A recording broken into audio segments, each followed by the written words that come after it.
Where is Mr. Sams? I wonder where Mr. Sams is.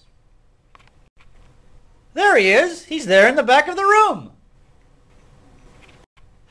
How did he get from there to there?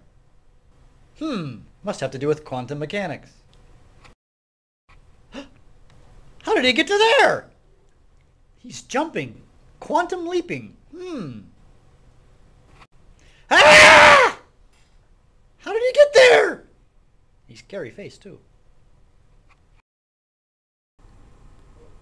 Mr. Sams, how did you move around the room like that? Quantum mechanics. Quantum what? Quantum mechanics. What do you mean? Well, it's a model that we use to figure out where electrons are, or should be, or could be, I guess, probability speaking, in electrons. So that's what we're talking about today. Quantum mechanical model of the atom. That is the topic for today. So let's have at it. All right. All right. Quantum mechanical model. It was developed by a German dude.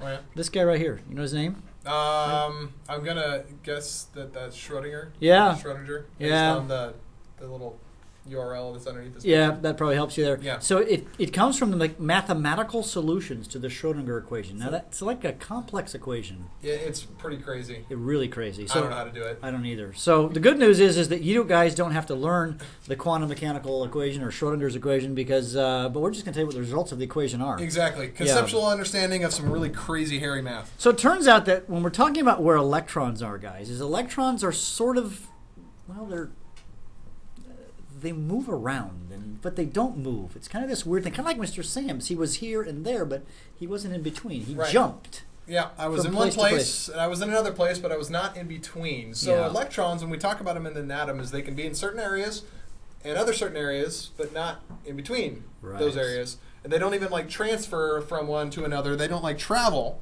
between their are at one place or are at another place. So it's kind of weird. It's unlike anything else that you've ever really thought of because you live in a Newtonian world. This is like a quantum world. And so it's just kind of weird. And if you take physics, you're going to learn a lot more detail about this. We're going to give this a real kind of brief overview. Yeah. So it's a region where an electron is most likely to be found. Right. This is all based on probability. So we're going to show you pictures of shapes of spheres and dumbbell shapes and stuff.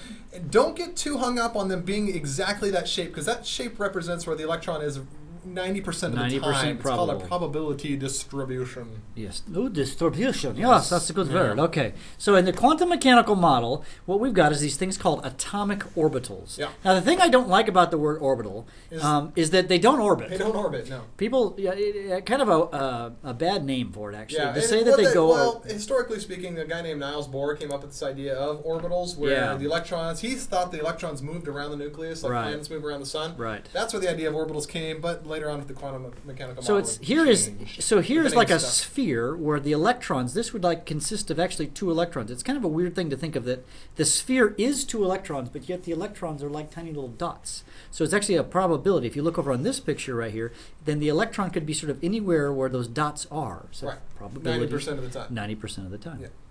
And so there's different kinds of orbitals. The first one is called an s orbital, and the s stands for spherical. It kind of looks like a sphere.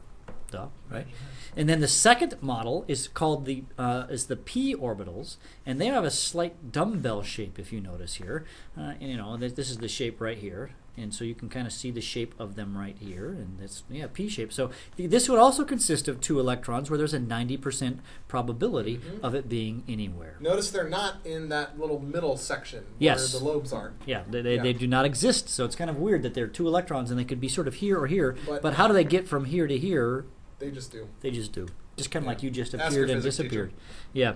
And the third one type is called the d orbitals. There are 5 different shapes. I like the donut one myself. The donut one is cool.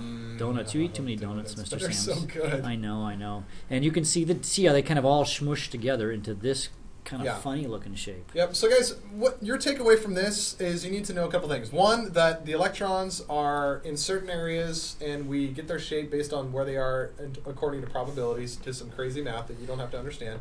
And you need to know that S's are spherical, P's are dumbbell shaped, and that D's are kind of clover shaped, and then one of them has a donut. And there's actually, I think I put the F. No, F's are wacky. Yeah, I didn't put those on there. There's also F orbitals. We won't worry about that. Yeah. Now let's do a little clip where we talk about kind of where the electrons, how they kind of fit together. Okay. So let's take a field trip to South Dakota. All right. So where are the electrons in atoms? Well, remember they exist in orbitals or shells. And I want you to envision the shells like this tiny little sphere, this metal sphere right here. The electrons exist on the outside of that sphere. They sort of are the outside of that sphere actually. But they're in concentric spheres. So this would be like the 1s level. And if I go bigger, and I want you to take another size ball, and if we put it inside here, envision this sphere inside of this ball, and then we have now the 2s orbital.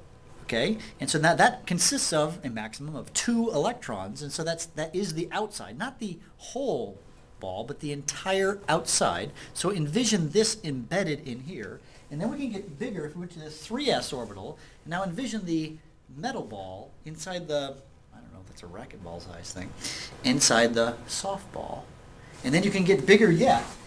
You can put it inside of the basketball. So envision them sort of inside of each other, inside of each other, inside of each other. And that gives you an idea of where the electrons are in an atom. So Mr. Sams, did that make sense? Yeah. So the higher the energy level, the bigger the area that electron can be, or the further away it is from the nucleus, basically, right? So you kind of can envision the electrons existing in these circles, or spheres really, and they can be anywhere in the space at a time. They can jump between levels. Now, here's kind of a really good series of pictures to help you understand this. In the quantum mechanical model, I want you to think of right here this red sphere as what's called the 1s level, level 1, and it's a sphere. And you can have 2 electrons. This would be represented by the tiny little metal sphere that I had in the video clip. Okay. All right, and if we move up, so this is what the atom looks like, or where the electrons are. If we sort of jump, you can kind of see here in the center of the picture, we have the a 1s here in the middle. So that's like the little silver sphere you had. Yeah, a little silver sphere. Now we have an orange sphere, or whatever color you want to call that. Okay, and that's like the ball that you had with the smiley face on it. Right. Okay. Right, the 2s orbital, right? And so then higher energy level, further away from the nucleus. it's same shape though, the 2s level.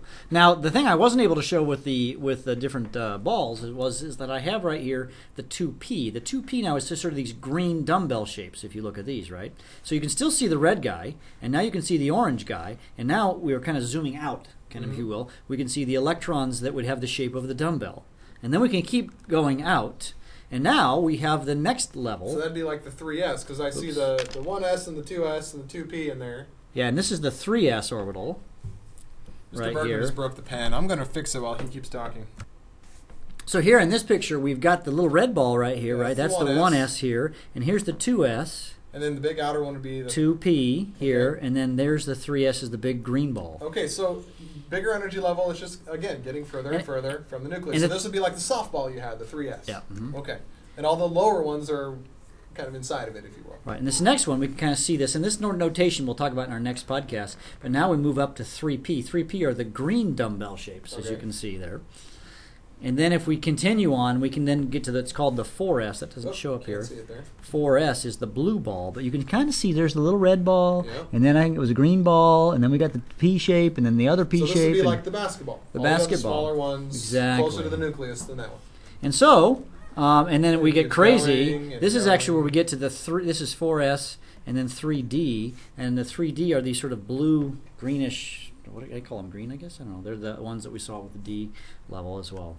And then we can get crazy, and then we get the 4p, which are the blues, and somewhere in the middle of that is that tiny little red ball. This is where we get more and more and more and more electrons. Yep. Here we would have a very large atom with many, many electrons when we had a situation like this. And I think there's one more picture. So actually, we have this. This was I drew these. They weren't professionally drawn. I bet you could tell. You're amazing. 1s, 2s. Oh, amazing. 2p. This is not done two-dimensionally. 3s, 3p. Wonderful drawings, Mr. Bergman. 4s, etc. So yeah, that's kind of where the electrons are in an atom, in the quantum mechanical model of the atom. Okay, so bigger number, further from the nucleus on average. Yeah. S's are spherical, P's are dumbbell shaped, D's look like clovers, and there's the donut one, and that's about it. That's it. Okay. I think we're good. All right. See you guys in class. Bye.